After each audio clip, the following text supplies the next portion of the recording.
Southwest Airlines Corporation, ticker LUV, is currently trading at $29.46, and over the past 5 years, the stock has seen a drop of about 50% from its pre-pandemic cost of about $50 per share to its current price of about $30 per share.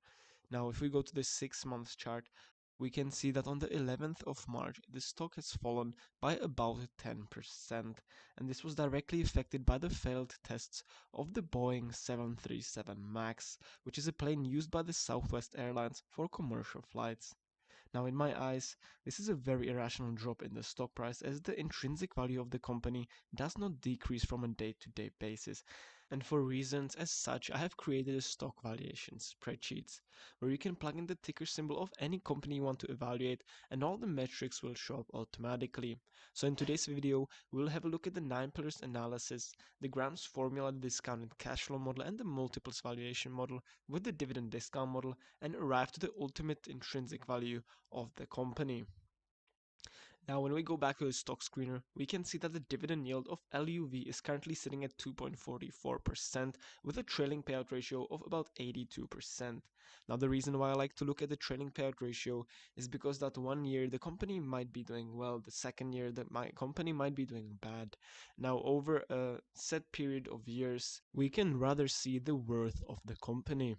Now, moving to the 9 pillar analysis, we can see that only 3 of the 9 pillars are in the green, with the 5-year P ratio of the company sitting at 35, where it should ideally be sitting below 22.5. But if we scroll down to the financials, we can see that the PE ratio pre-pandemic has actually been sitting at about 11, and only post-pandemic did the PE ratio start increasing.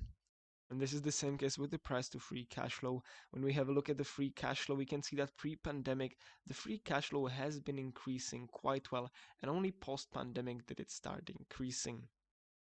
Now, basically all airlines companies have been hit hard by the pandemic as most countries banned commercial flights.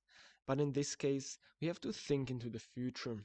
Even though the company currently might not be doing as well as it has been before pandemic, it doesn't mean that it is worth less. And that is why we have to figure out its intrinsic value to understand whether we want to buy it at its current price. And to do this, we'll move to the Graham's formula revised. Now in this valuation, we use the formula created by Graham, where we take the earnings per share and multiply by the sum of the base PE set at 7 and the growth rate multiplier set at 1.1.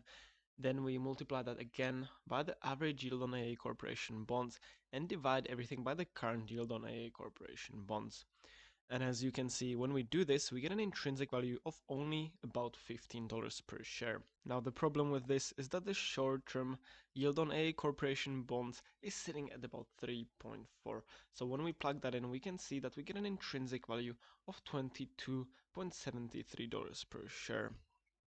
Now another issue we have is that the earnings per share displayed here is the average earnings per share of the company over the past 5 years. And as we know, over the past 5 years, the company has been having issues with the pandemic, and therefore the earnings per share is much lower than the long-term average of the company, which would be sitting at between 0.7 and 0.8. So if we plug in 0.75, we can see that we get an intrinsic value of $41.17.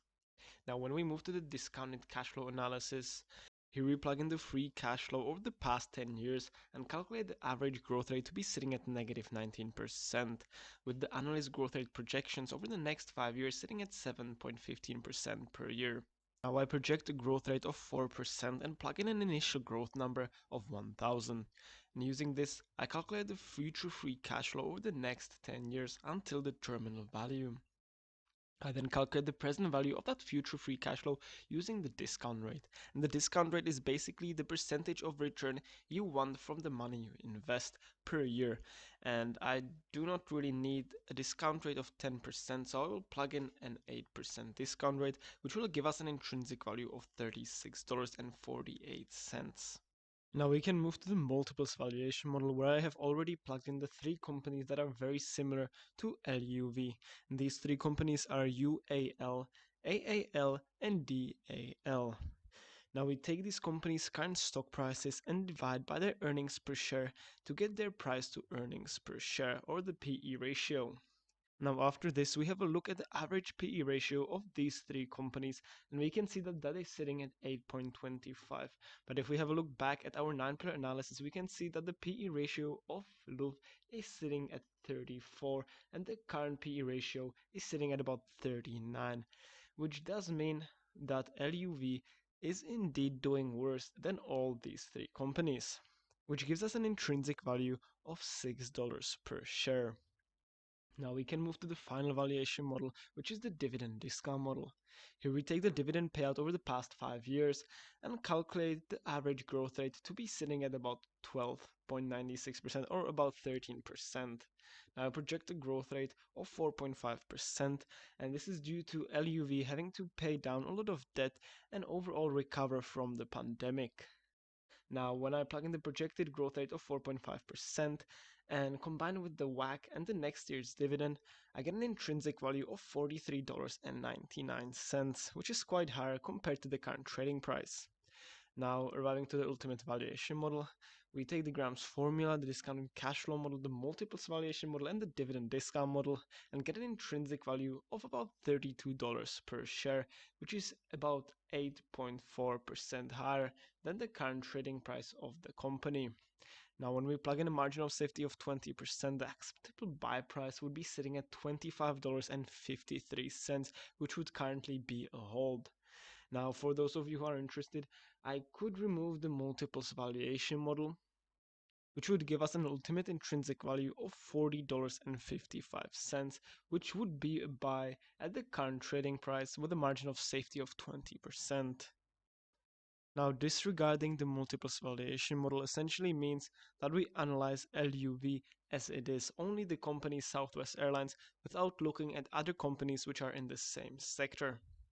And it shows us that the company's internal structure, based on its profits, based on its free cash flow, and based on its dividends, is sitting at an intrinsic value of $40.5 per share. Now, personally, based on this valuation and the research I did on my own in the back end, I did buy the LUV stock after the drop on March 11th. Now, if you found this video helpful, make sure to like it, make sure to subscribe, and let me know down in the comments which company you'd like me to evaluate next.